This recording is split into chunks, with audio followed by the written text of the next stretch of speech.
Authorities have raided 2 of the homes belonging to New York City Mayor Eric Adams' top advisor. Her name is Winnie Greco, and she does own 2 properties near one another. Both of them were raided by the FBI today. Now, an FBI spokesperson confirmed that agents carried out morning raids at 2 Bronx addresses, which again, records show are owned by Winnie Greco, a former fundraiser for Adams, who now serves as his director of Asian affairs. She's actually worked closely with him for the better part of the decade.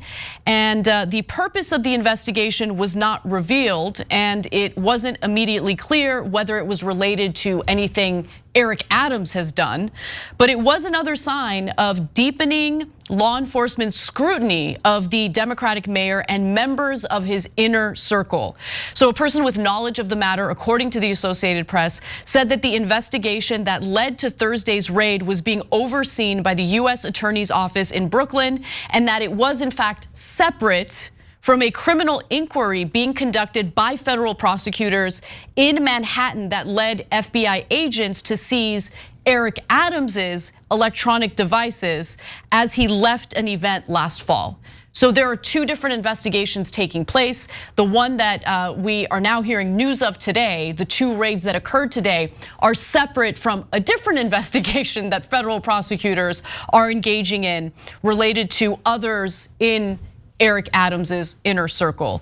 Now, neighbors of Greco said that federal agents began searching the 2 homes, which are on the same block. Greco was placed on administrative leave pending an investigation. That's according to a City Hall spokesperson. She's a prolific fundraiser. She had closely worked with Adams for over a decade, and again, she serves as his conduit to the city's Asian American community. I want to get into some of the other elements of the separate investigation in just a moment, the one in which Adams's electronic devices were seized. We might have millions of people watching this show, but you can be the difference maker, because we just need 1% of our audience to be paid members, and then this show can be around forever. So you can make that difference. Click join now. This is a breaking story, trying to catch up on it as we're live on the show. So I'll give some general notes here. How do you tell when an investigation like this is real or not real? So because sometimes the powerful will target people that they don't like. So a good example of that is in my opinion, are the deans of Harvard and Penn. They got targeted after they apparently didn't yell at students enough over a hypothetical chant that didn't actually happen. You probably know the whole story. So then they dug into their lives to try to find out something that they did wrong, so that they could come out and say, oh, she didn't have enough footnotes, so we can fire her. They're looking to get rid of them. Powerful people, not based on background or anything like that. But there was one particular hedge fund manager who actually spent money to do it, right? And so that is a targeting. They're picking a needle in a haystack of a person's career to try to ruin them. Well, in this case, in like the Bob Menendez story and the Eric Adams story, there's no reason why the powerful would want to target those 2. They have served the powerful really well, and so they're team players. They're not involved in any particular story where they're on the wrong side of the power equation. Exactly. So when you see something like this, I know the right wing is now like, hey, everything the government does is deep state. The deep state doesn't even exist anymore. There was a real deep state. They're basically bureaucrats now. But even if you think that they do, but why would they target Eric Adams or Bob Menendez? Sometimes the investigations are perfectly legitimate. Exactly. So look, obviously, this is pending investigation, and so it's hard to give you what we genuinely think if we don't know for sure what kind of evidence has been revealed as a part of the investigation. But just preliminarily, I will say that this does not look at all like a politically motivated effort.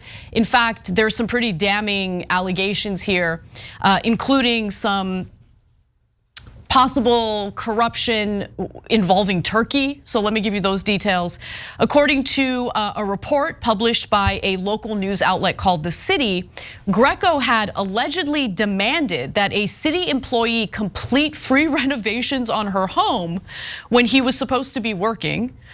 Greco is at least the third aide to Eric Adams, whose home has been targeted by federal agents through these raids. In November, for instance, the FBI had raided the home of Brianna Suggs, a top fundraiser for Eric Adams, and Rana Abbasova, who worked in the mayor's international affairs office. 4 days later, agents quietly seized the mayor's cell phones and an iPad as he was leaving an event in Manhattan.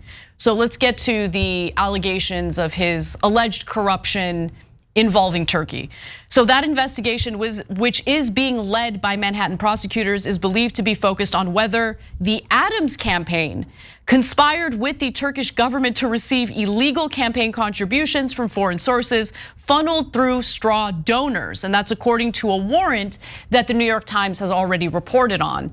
So, man, if they find evidence of that, that is not good news. And remember, the whole straw donor thing is what ended up screwing over that 2,000 Mules guy, right?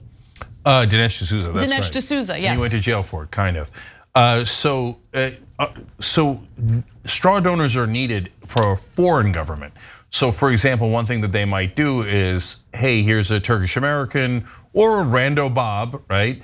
And they're pretending he's giving the money to the politician, but in reality, it's the government and because the foreign governments are not allowed to give money to our politicians. And so one of the few things that is not allowed in American politics, otherwise almost everything is legalized bribery. You just hand them millions of dollars and call it campaign contributions, right? But a foreign government can't. I mean, some governments will never be investigated on this, ever, ever, ever, okay? But I'm glad that they investigated Turkey or any other government, because I want all of them investigated. I don't want any of them buying off our politicians. So again, how do you know if this is real? It'd be an awfully random thing to make up for no apparent purpose. Totally. It's like the Azerbaijanis buying off Quayar in Texas. I mean, who would even think to make that up, right? And you have to understand something. Raiding your home, not a big deal. Raiding a powerful person's home connected to a politician, huge deal. Huge deal. And the number one, they don't go to take that step at the FBI, and number two, the courts do not allow that step unless you have huge evidence, significant evidence. So we'll see in due time what it is, but for now, based on the information that we have, this looks like it's massive trouble for Eric Adams. So we'll see, we'll give you updates as that story develops, but wow. I mean, look, I guess things are so dire that this is what the silver lining is, but at least people are getting investigated for illegal corruption. Yeah, that's amazing. Yeah, I know other PACs that are named as we are helping this other foreign government. There's a PAC called Democratic Majority for Israel. And they give millions of dollars to politicians or millions of dollars against politicians, they use it. And then they say, no, this is not for Israel. Except your title says Democratic Majority for Israel. But that's legal, but this is not. So I don't think either one should be legal, but I'm glad that the FBI is actually doing real work to bust politicians. That's actually really encouraging. So I filed this under really good news. I'm gonna interrupt our programming to read a super chat, believe it or not. Wow. And it's a super chat that was so wonderful that my mom screenshotted it and sent it to me. Okay, so this was touching for my mother, and I think it's important for me to read it. So it's from Armini, who says, I appreciate how you always separate people from their governments. In the Armenian genocide, my great-grandfather was sentenced to a death march, and the only reason he survived is because one Turkish soldier helped him escape. Yeah, that's because we're all human beings. And normally when you see another person suffering, you help. Guys, it's all the labels. The labels are what's tearing us apart and creating endless wars. So, by the way, the correct answer to the plight of the Palestinians is not to hate the other side. The correct answer is to get the victims help. Yes, stop the bombing, stop the occupation, but don't go in the direction of hate. It does not help, okay? So I love that super chat. That was one of the ones I was gonna read from members, but there's more touching ones too. We'll do that after the show, tyt.com/join, or hit the join button below. And we'll read you more of those touching comments from the audience, and specifically the super chats in the bonus episode we do for the members. Thank you for writing that in. That was beautiful.